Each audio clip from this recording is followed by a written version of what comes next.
નમસ્તે વિદ્યાર્થી મિત્રો, લાસ્ટ ટાઈમ આપણે ધ્વનિને એટલે કે અવાજને કેવી રીતે સાંભળી શકીએ છીએ તેના વિશે આપણે માનવ કાનની આકૃતિ પરથી સમજ્યા. એટલે કે આપણો જે માનવ કાન છે એ કાનની રચના કેવી જોવા મળે છે, ઉપરાંત માનવ કાન કેવી રીતે કાર્ય કરે છે તે આપણે આકૃતિ પરથી સમજ્યા અને આપણે અવાજ કેવી રીતે સાંભળી શકીએ છીએ તેના વિશે સમજી ગયા.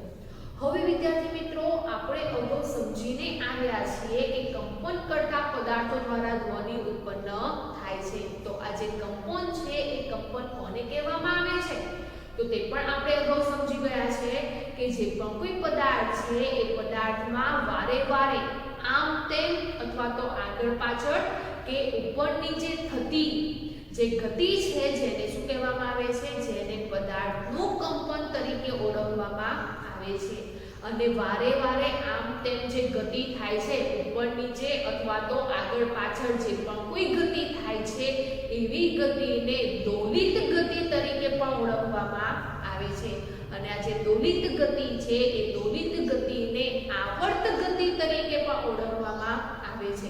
તો વિદ્યાર્થી મિત્રો, આ જે પણ કોઈ કંપન કરતા પદાર્થો છે તેને લગતા એટલે કે જે ધ્વનિ ઉત્પન્ન કરતા જે પણ કોઈ પદાર્થો છે તે દરમિયાન જોવા મળતી જે પણ કોઈ ભૌતિક રાશિ છે એ ભૌતિક રાશિ વિશે સમજીએ. તો એમાં સૌથી પહેલા આપણે જોઈએ દોલિત ગતિ.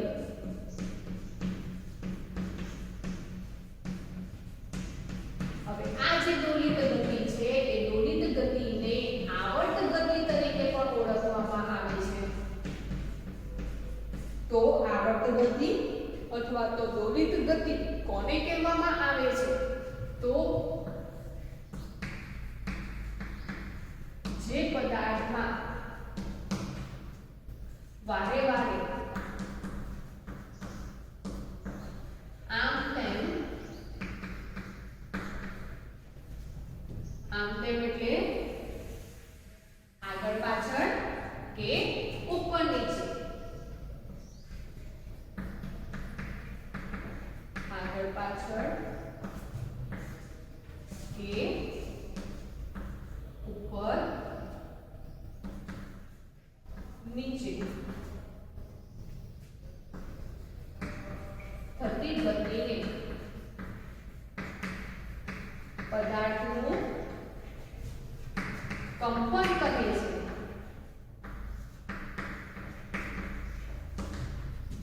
અને આવી ગતિને દોલિત ગતિ અથવા તો આવર્ત ગતિ તરીકે ઓળખવામાં આવે છે. તો જ્યારે પણ પદાર્થમાં દોલિત ગતિ અથવા તો આવર્ત ગતિ જોવા મળે છે તે દરમિયાન પદાર્થમાં કોઈ ચોક્કસ સ્થાનથી જે પણ કોઈ દોલક ગતિ છે, દોલનો છે કે કંપનો છે એ જમણી બાજુ અને ડાબી બાજુએ ચોક્કસ અંતરે ગતિ કરતા જોવા મળે છે. એટલે કે જ્યારે પણ કોઈ પણ પદાર્થ છે એ પદાર્થ પર કંપન ઉત્પન્ન થાય છે અથવા તો દોલનો ઉત્પન્ન થાય છે ત્યારે એ જે પદાર્થ છે એ પદાર્થના કોઈ ચોક્કસ સ્થાન, એ જે ચોક્કસ સ્થાન છે, જે સમતોલન સ્થાન છે એ સમતોલન સ્થાનથી પદાર્થની જમણી બાજુની અને ડાબી બાજુ ચોક્કસ અંતરે ગતિ કરે છે અથવા તો ઉપર અને નીચેની તરફ ચોક્કસ અંતરે ગતિ કરે છે. એવી ગતિને શું કહેવામાં આવે છે? એવી ગતિને પણ આવર્ત ગતિ તરીકે ઓળખવામાં આવે છે. એટલે કે આ જે આવર્ત ગતિ છે, દોલિત ગતિ છે એ પદાર્થના ચોક્કસ સ્થાનથી જમણી બાજુ અને ડાબી બાજુએ ચોક્કસ અંતરે ગતિ કરે છે. હવે વિદ્યાર્થી મિત્રો, આ જે પણ કોઈ આવર્ત ગતિ છે અથવા તો દોલિત ગતિ છે એ દોલિત ગતિમાં જ્યારે પણ એ જે દોલનો છે એ દોલનોમાં જે મહત્તમ એક તરફનું સ્થાનાંતર છે એ મહત્તમ એક તરફના સ્થાનાંતરને ઉપરનું તરફ સ્થાનાંતર અથવા તો નીચેના તરફના સ્થાનાંતરને શું કહેવામાં આવે છે તો જેને કંપ વિસ્તાર તરીકે ઓળખવામાં આવે છે. તો કંપ વિસ્તાર કોને કહેવામાં આવે છે તે પણ આપણે આપણે અગાઉ સમજી ગયા છે કે જે પણ કોઈ પદાર્થ છે એ પદાર્થના સમતોલન સ્થાનથી અથવા તો ચોક્કસ સ્થાનથી પદાર્થની જ્યારે ઉપર નીચે તરફ ગતિ થાય છે અથવા તો આગળની તરફ કે પાછળની તરફ જે ચોક્કસ અંતરે ગતિ થાય છે ત્યારે એ જેટલો પણ મહત્તમ સ્થાનાંતર કરે છે એ જે મહત્તમ સ્થાનાંતર છે જેને કંપ વિસ્તાર તરીકે ઓળખવામાં આવે છે. તો વિદ્યાર્થી મિત્રો કંપ વિસ્તાર કોને કહેવામાં આવે છે? તો અગાઉ આપણે સમજી ગયા છે તે જ પ્રમાણે સમતોલન સ્થાનથી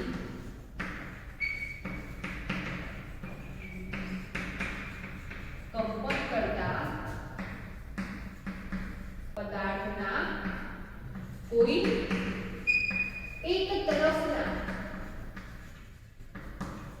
જ્યારે પદાર્થ કંપન કરે છે તે દરમિયાન કોઈ એક તરફનું જે મહત્તમ સ્થાનાંતર છે કોઈ એક તરફના મહત્તમ સ્થાનાંતરને શું કહેવામાં આવે છે?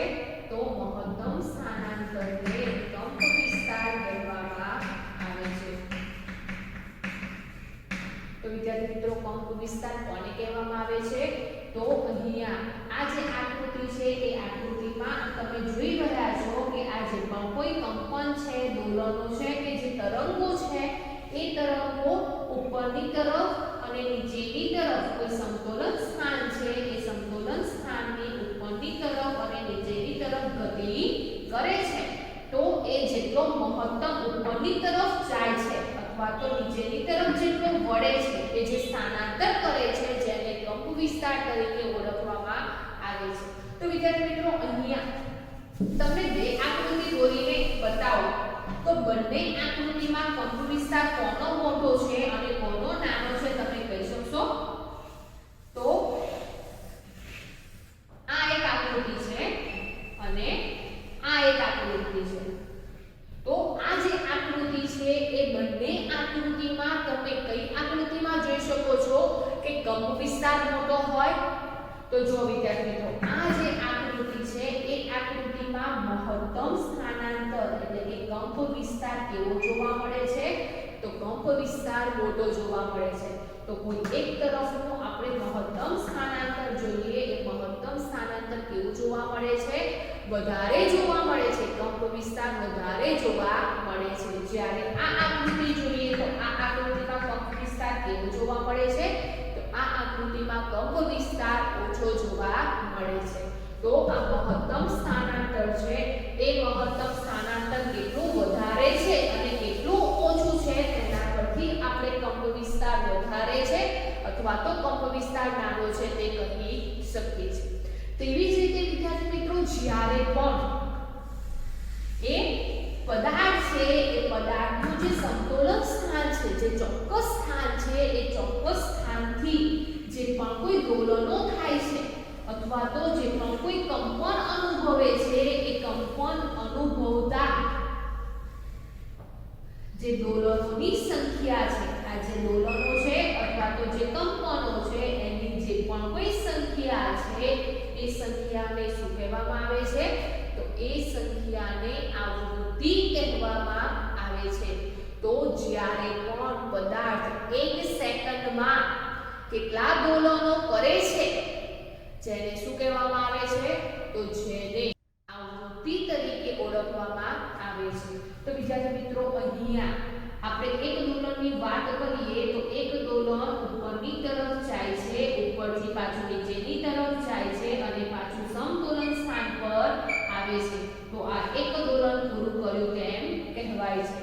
તેવી જ રીતે પાછો ફરીથી આ ઉપરની તરફ જાય છે, નીચેની તરફ જાય છે અને પાછો સમતોલન સ્થાન પર આવે છે. તો જેને બીજું દોલન કહેવામાં આવે છે. તો આમ આ જે પણ કોઈ દોલનોની સંખ્યા છે ઉપર નીચે થવાની સંખ્યા અથવા તો આગળ પાછળ જવાની જે સંખ્યા છે જેને શું કહેવામાં આવે છે? તો જેને આવૃત્તિ તરીકે ઓળખવામાં આવે છે.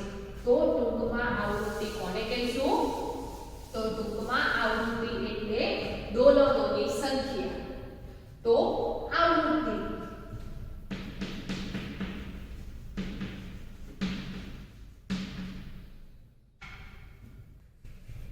એકમ સમયમાં થતા કંપનોની સંખ્યા ને શું કહેવામાં આવે છે? આવૃત્તિ કહેવામાં આવે છે. અથવા વિદ્યાર્થી મિત્રો આવૃત્તિને આપણે એમ પણ કહી શકીએ છીએ કે 1 સેકન્ડમાં થતા દોલનોની સંખ્યાને શું કહેવામાં આવે છે? તો દોલનોની સંખ્યાને આવૃત્તિ તરીકે ઓળખવામાં આવે છે. તો આવૃત્તિ એકમ સમયમાં અથવા તો 1 સેકન્ડમાં જે કંપનોની સંખ્યા છે અથવા તો દોલનોની સંખ્યા છે જેને આવૃત્તિ તરીકે ઓળખવામાં આવે છે. આ જે આવૃત્તિ છે એ આવૃત્તિનો એકમ શું છે? આવૃત્તિને કયા એકમ દ્વારા દર્શાવવામાં આવે છે? તો આવૃત્તિને હર્ટ્ઝ દ્વારા દર્શાવવામાં આવે છે. તો આવૃત્તિ છે એ આવૃત્તિનો SI એકમ શું છે? તો આવૃત્તિનો SI એકમ છે હર્ટ્ઝ. એટલે કે આવૃત્તિને હર્ટ્ઝ એકમ દ્વારા દર્શાવવામાં આવે છે. અને આ જે હર્ટ્ઝ છે એની સંજ્ઞા શું થાય છે? તો એની સંજ્ઞા છે Hz. તો આ જે Hz છે જેને હર્ટ્ઝ તરીકે ઓળખવામાં આવે છે અને આ હર્ટ્ઝ શું છે? તો આવૃત્તિનો એકમ છે. હવે વિદ્યાર્થી મિત્રો 1 હર્ટ્ઝ કોને કહેવામાં આવે છે? તો 1 હર્ટ્ઝ કોને કહીશું? તો જ્યારે 1 સેકન્ડમાં પદાર્થ એક દોલન પૂર્ણ કરે છે, 1 સેકન્ડમાં એક જ દોલન પૂર્ણ કરે તેને શું કહેવામાં આવે છે? તો તેને 1 હર્ટ્ઝ તરીકે ઓળખવામાં આવે છે. તો 1 હર્ટ્ઝ કોને કહીશું? તો 1 સેકન્ડમાં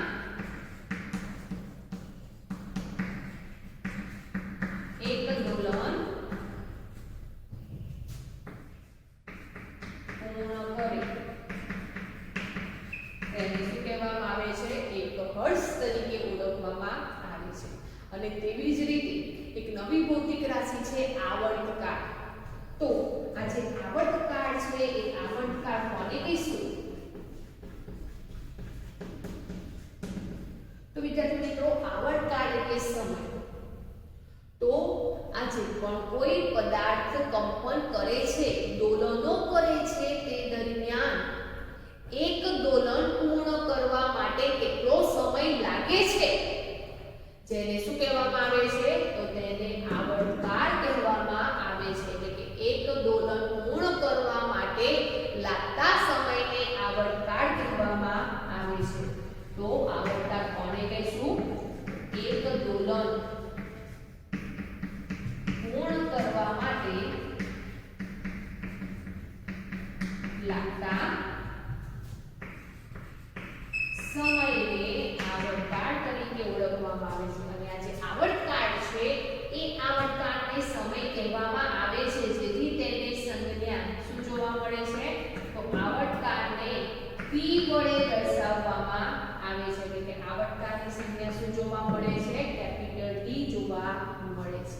તો આ વિદ્યાર્થી મિત્રો જ્યારે પણ પદાર્થ કંપન અનુભવે છે, કંપન કરે છે અથવા તો દોલનો જોવા મળે છે ત્યારે પદાર્થમાં 1 સેકન્ડમાં કેટલા દોલનો કરે છે જેને આપણે તેની આવૃત્તિ કહીએ છીએ, તે પદાર્થની આવૃત્તિ કહીએ છીએ. અને જો 1 સેકન્ડમાં 20 જેટલા દોલનો કરે તો તેની આવૃત્તિ કેટલી જોવા મળશે? તો 1 સેકન્ડમાં 20 જેટલા દોલનો કરે છે ત્યારે તેની આવૃત્તિ પણ 20 હર્ટ્ઝ જેટલી જોવા મળે છે. કેમ? તો આપણને ખબર છે કે જ્યારે 1 સેકન્ડમાં એક દોલન પૂર્ણ કરે ત્યારે તેની આવૃત્તિ કેટલી જોવા મળે છે? 1 હર્ટ્ઝ જેટલી જોવા મળે છે. તો 1 સેકન્ડમાં 20 જેટલા દોલનો પૂર્ણ કરે ત્યારે તેની આવૃત્તિ કેટલી થશે? તો ત્યારે તેની આવૃત્તિ 20 હર્ટ્ઝ જેટલી જોવા મળે છે. આ ઉપરાંત વિદ્યાર્થી મિત્રો જે દોલન છે એ દોલનમાં એક દોલન પૂર્ણ કરવા માટે કેટલો સમય લાગે છે જેને શું કહેવામાં આવે છે? તો એક દોલન પૂર્ણ કરતા જે સમય થાય છે એને આવર્તકાળ તરીકે ઓળખવામાં આવે છે. તો ઉદાહરણ તરીકે અહીંયા એક પદાર્થ છે, એ પદાર્થનું આ સમતોલન સ્થાન છે. હવે આ સમતોલન સ્થાન પર જે દોલિત ગતિ છે, આવર્ત ગતિ છે, કેવી જોવા મળે છે? તો આ જે ગતિ છે એ ઉપર નીચે થતી જોવા મળે છે. હવે વિદ્યાર્થી મિત્રો, આ જે પણ કોઈ પદાર્થ છે એ પદાર્થમાં 1 સેકન્ડમાં જે દોલનો છે એ દોલનો આ પ્રમાણેના જોવા મળે છે. એટલે કે આ જે પદાર્થ છે એ પદાર્થમાં દોલનોની સંખ્યા 1 2 3 અને 4 જેટલી જોવા મળે છે. તો આ જે પદાર્થ છે એ પદાર્થની આવૃત્તિ કેટલી થશે? તો અહીંયા 1 સેકન્ડના સમયમાં આટલા પ્રમાણમાં એ દોલનો કરે છે, 4ની સંખ્યામાં દોલનો કરે છે, ત્યારે એની આવૃત્તિ કેટલી થશે? તો ત્યારે તેની આવૃત્તિ પણ 4 હર્ટ્ઝ જેટલી જોવા મળે છે.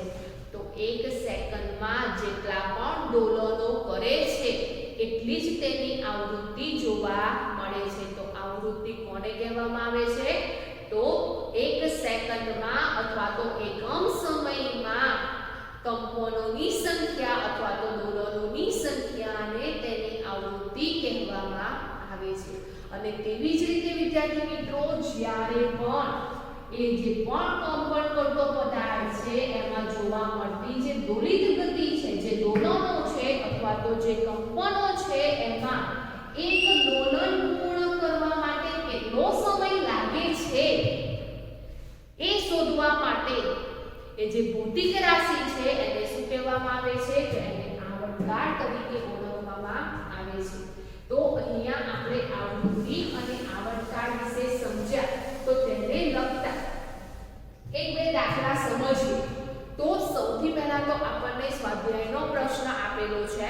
તો સ્વાધ્યાયનો પ્રશ્ન નંબર 5 છે, એક લોલક 4 સેકન્ડમાં 40 વાર દોલન કરે છે. હવે એક લોલક છે એ 4 સેકન્ડમાં 40 વાર દોલન કરે છે, તો તેનો આવર્તકાળ અને તેની આવૃત્તિ શોધો. તો સૌથી પહેલા તો આવૃત્તિ કોને કહીશું? તો 1 સેકન્ડમાં એ જેટલા દોલનો કરે છે એ શોધીએ ત્યારે તેની આવૃત્તિ આપણને મળે છે. અને આવર્તકાળ કોને કહીશું? તો એક દોલન પૂર્ણ કરવા તેને કેટલો સમય થાય છે તે શોધીએ, જેને શું કહીશું આપણે? આવર્તકાળ. તો 5મો પ્રશ્ન છે, એક લોલક 4 સેકન્ડમાં 40 વાર દોલન કરે છે. તે દરમિયાન આપણે શું શોધવાનું છે? તો અહીંયા આપણે વિદ્યાર્થી મિત્રો સ્વાધ્યાયનો પ્રશ્ન નંબર 5 છે, શું છે? તો એક લોલક 4 સેકન્ડમાં 40 દોલનો કરે છે. તો આપણે શું શોધવાનું છે? તો આપણે જે દોલનો છે એ દોલનોની આવૃત્તિ અને તેનો આવર્તકાળ શોધવાનો છે.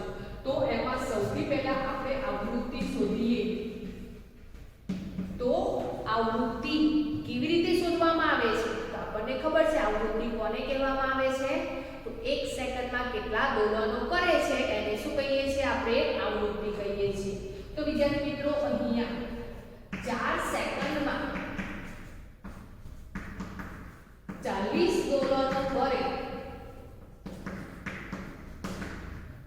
તો 1 સેકન્ડમાં કેટલા દોલનો કરશે એ રીતે શોધીએ તો આપણને શું મળશે? તો ત્યારે આપણને આવૃત્તિ મળે છે. તો તે દરમિયાન 40 ભાગ્યા 4 કરીએ તો 10 જવાબ મળે છે. તો તેની આવૃત્તિ 10 હર્ટ્ઝ જેટલી જોવા મળે છે. આ ઉપરાંત વિદ્યાર્થી મિત્રો, આ જે આવૃત્તિ છે એ આવૃત્તિ આપણે સૂત્ર દ્વારા પણ શોધી શકીએ છીએ. તો આવૃત્તિનું સૂત્ર શું થાય છે? તો આવૃત્તિ બરાબર દોલનોની સંખ્યા છેદમાં સમય. જે આવૃત્તિની વ્યાખ્યા છે એ આવૃત્તિની વ્યાખ્યા પરથી આપણે આવૃત્તિનું સૂત્ર બનાવી શકીએ છીએ. કેવી રીતે બનાવવામાં આવે છે? તો આવૃત્તિના વ્યાખ્યામાં એકમ સમય આપેલો છે. તો જ્યારે જ્યારે કોઈ પણની વ્યાખ્યામાં એકમ સમય હોય અથવા તો એકમ પછી જે ભૌતિક રાશિ દર્શાવવામાં આવે છે જેને સૂત્રમાં હંમેશા છેદમાં લેવામાં આવે છે અને બીજી રાશિ કઈ જોવા મળે છે તો દોલનોની સંખ્યા છે, કંપનોની સંખ્યા છે જેને ક્યાં લેવામાં આવે છે, જેને અંશમાં લેવામાં આવે છે. તો એકમ પછી જે શબ્દ જોવા મળે છે એને સૂત્રમાં છેદમાં લેવામાં આવે છે અને વ્યાખ્યામાં બીજો જે શબ્દ જોવા મળે છે એને અંશમાં લેવામાં આવે છે. તો તેના પરથી આવૃત્તિનું સૂત્ર બને છે દોલનોની સંખ્યા છેદમાં સમય. તો આ સૂત્રની મદદથી પણ આપણે આવૃત્તિ શોધી શકીએ છીએ. તો દોલનોની સંખ્યા કેટલી છે તો દોલનોની સંખ્યા 40 છે અને સમય કેટલો જોવા મળે છે તો સમય 4 સેકન્ડનો જોવા મળે છે અને ભાગાકાર કરીએ ત્યારે પણ આપણને 10 હર્ટ્ઝ જેટલો જોવા મળે છે. તો આવૃત્તિ તમે બંનેમાંથી કોઈ પણ રીતે શોધી શકો છો. તેવી જ રીતે વિદ્યાર્થી મિત્રો હવે આવર્તકાળ શોધવાનો છે. તો આવર્તકાળ કેવી રીતે શોધવામાં આવે છે તો આવર્તકાળની વ્યાખ્યા શું છે તો એક દોલન પૂર્ણ કરવા માટે કેટલો સમય થાય છે તે આપણે શોધવાનું છે. તો આપણને ખબર છે કે 40 દોલનો પૂર્ણ કરવા 4 સેકન્ડ થાય છે. તો એક દોલનો પૂર્ણ કરવા કેટલો સમય થશે તો આ રીતે જ્યારે શોધવામાં આવે છે દોલનોને પૂર્ણ થતા આટલો સમય થાય છે તો એક દોલનને પૂર્ણ થતા કેટલો સમય થશે તે શોધીએ ત્યારે આપણને આવર્તકાળ મળે છે. તો અહીંયા આપણે 4/40 કરીએ તો જવાબ આપણને 1/10 મળે છે અને શું થશે જવાબ 0.1 અને 0.1 છે આવર્તકાળ છે. તો આવર્તકાળનો એકમ શું છે તો આવર્તકાળ છે એ આવર્તકાળને આપણે સમય દ્વારા દર્શાવીએ છીએ. તો સમયને ટાઈમ કહેવામાં આવે છે એટલે સમયને t વડે દર્શાવવામાં આવે છે તો આવર્તકાળને પણ t વડે દર્શાવવામાં આવે છે અને સમયનો SI એકમ શું છે તો સમયનો SI એકમ સેકન્ડ છે જેથી અહીંયા આવર્તકાળનો એકમ પણ શું લેવામાં આવે છે આવર્તકાળનો એકમ પણ સેકન્ડ લેવામાં આવે છે. આ ઉપરાંત વિદ્યાર્થી મિત્રો આ જે આવર્તકાળ છે એ આવર્તકાળ તમે આવર્તકાળ ના સૂત્ર પરથી પણ મેળવી શકો છો. તો આવર્તકાળનું સૂત્ર શું છે તો જેવી રીતે આપણે આવૃત્તિનું તેની વ્યાખ્યા પરથી સૂત્ર મેળવ્યું તેવી જ રીતે આવર્તકાળનું સૂત્ર પણ આપણે વ્યાખ્યા પરથી મેળવી શકાય છે અથવા આવર્તકાળ બરાબર શું થશે તો આવર્તકાળ બરાબર થશે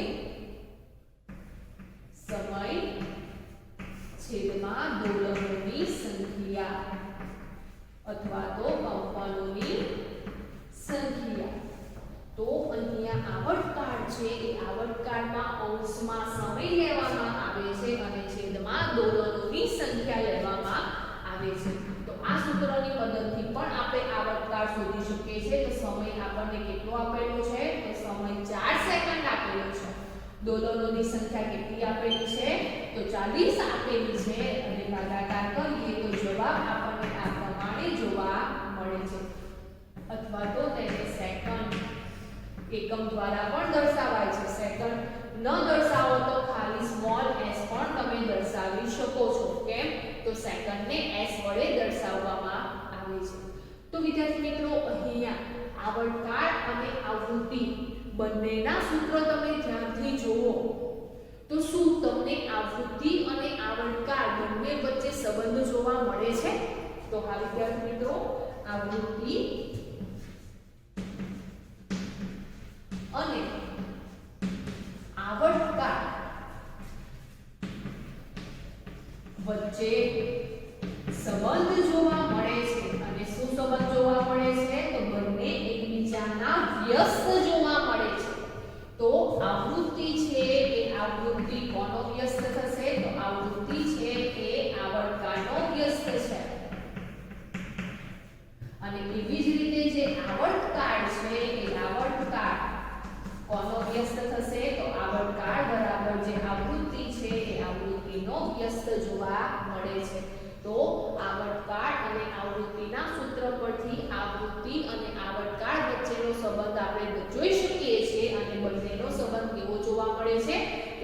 એકબીજાના વ્યસ્ત જોવા મળે છે.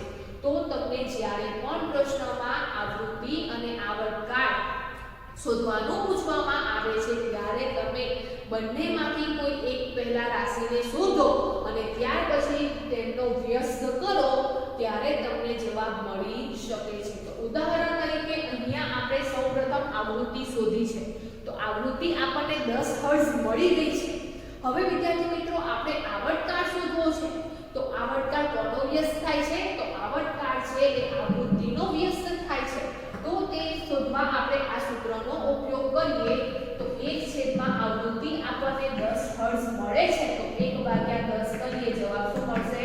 0.1 જવાબ મળે છે. એ પણ જવાબ કેવો જોવા મળે છે? સરખો જોવા મળે છે. તો આમ જ્યારે એક લોલક 4 સેકન્ડમાં 40 દોલનો પૂર્ણ કરે છે ત્યારે તેની આવૃત્તિ 10 હર્ટ્ઝ જેટલી જોવા મળે છે. એટલે કે 1 સેકન્ડમાં તે 10 દોલનો પૂર્ણ કરે છે અને ત્યારે તેનો આવર્તકાળ કેટલો જોવા મળે છે? 0.1 સેકન્ડ જેટલો જોવા મળે છે. એટલે કે એક દોલન પૂર્ણ કરવા માટે તેને 0.1 સેકન્ડ જેટલો સમય થાય છે.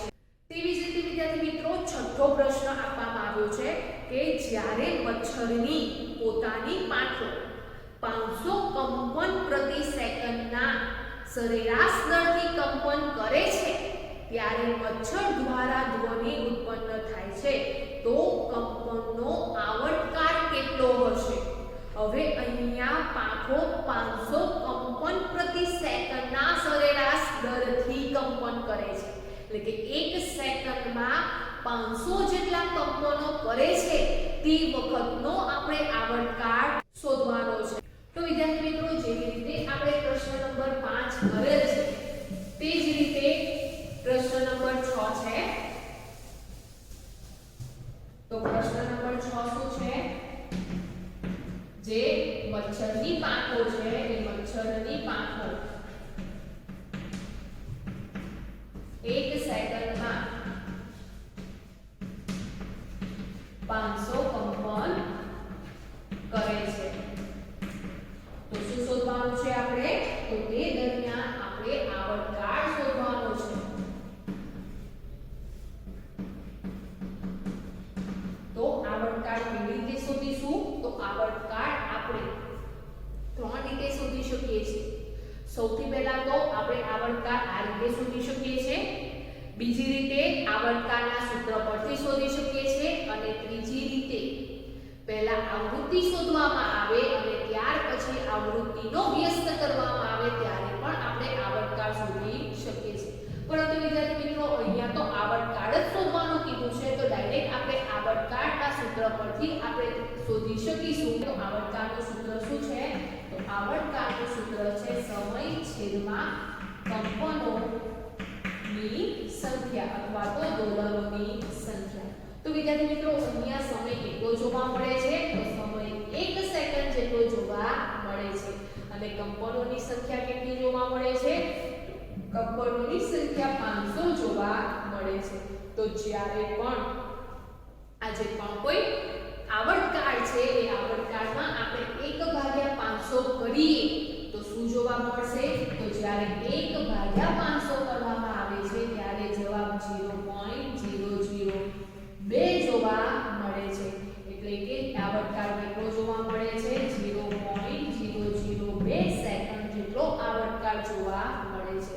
એટલે જ્યારે મચ્છરની પાંખો છે એ મચ્છરની પાંખોમાં એક કંપન કરવા માટે તેમને કેટલો સમય થાય છે? તો એક કંપન કરવા માટે તેમને 0.002 સેકન્ડ જેટલો સમય થતો જોવા મળે છે. આ ઉપરાંત વિદ્યાર્થી મિત્રો તમે અહીંયા આપણને 1 સેકન્ડમાં 500 વાર કંપનો કરે છે તેવું દર્શાવેલું છે. તો તેની આવૃત્તિ કેટલી થશે? તો આપણને ખબર છે જો 1 સેકન્ડમાં 1 વાર દોલન કરે તો તેની આવૃત્તિ 1 હર્ટ્ઝ જેટલી જોવા મળે છે. તો જ્યારે 1 સેકન્ડમાં 500 વાર તે દોલનો કરે કંપનો કરે તો ત્યારે તેની આવૃત્તિ કેટલી જોવા મળશે? તો ત્યારે તેની આવૃત્તિ 500 હર્ટ્ઝ જેટલી જોવા મળે છે. અને આ જે 500 હર્ટ્ઝ આપણને આવૃત્તિ મળી છે એનો વ્યસ્ત કરીએ તો 1/500 થાય તો તે આપણને શું મળે છે? તો ત્યારે આપણને આવર્તકાળ જોવા મળે છે. તો આમ જ્યારે પણ તમને આવૃત્તિ અને આવર્તકાળના દાખલા જ્યારે તમને આપવામાં આવે છે ત્યારે તમે આવૃત્તિ અને આવર્તકાળ આ રીતે શોધી શકો છો. તો આ વિદ્યાર્થી મિત્રો આજે આપણે કંપ વિસ્તાર, આવૃત્તિ અને આવર્તકાળ ત્રણ ભૌતિક રાશિ સમજ્યા. ઉપરાંત દોલિત ગતિ એટલે કે આવર્ત ગતિ કોને કહેવામાં આવે છે તેના વિશે સમજ્યા. તો ફરી એકવાર કંપ વિસ્તાર કોને કહીશું? તો જે કંપ વિસ્તાર છે એ કંપ વિસ્તાર જે સમતોલન સ્થાન છે એ સમતોલન સ્થાનથી કોઈ એક જ તરફનું જે મહત્તમ સ્થાનાંતર છે એને શું કહેવામાં આવે છે? એને કંપ વિસ્તાર કહેવામાં આવે છે. ત્યાર પછી આવૃત્તિ કોને કહેવામાં આવે છે? તો આવૃત્તિ છે 1 સેકન્ડમાં એ કેટલા દોલનો કરે છે એને શું કહેવામાં આવે છે? તો એને આવૃત્તિ કહેવામાં આવે છે. અને આવર્તકાળ કોને કહેવામાં આવે છે? તો આવર્તકાળ એક દોલન પૂર્ણ કરવા માટે તેને કેટલો સમય થાય છે જેને આવર્તકાળ કહેવામાં આવે છે. તો આમ અહીંયા જે આવૃત્તિ અને આવર્તકાળ છે એ બંને વચ્ચે સંબંધ જોવા મળે છે. અને બંને વચ્ચે કેવો સંબંધ જોવા મળે છે?